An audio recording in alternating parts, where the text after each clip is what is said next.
Hi guys, good evening. Ayan, it's evening breastfeeding.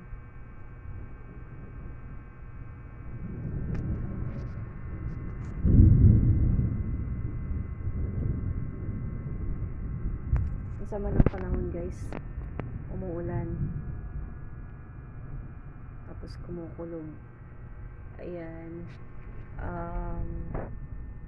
tagal ko nang hindi naka-upload. It's because pagod sa trabaho, yung pagod sa pag-aalaga. Yun, ngayon na ulit ako nakapag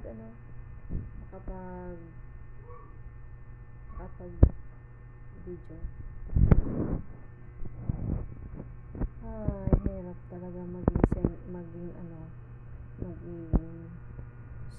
solo mom.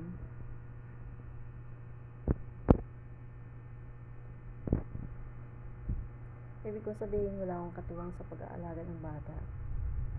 Solo lang ako nag-aalaga sa kambal ko anak. Ayan, isa kong baby nagtulog na.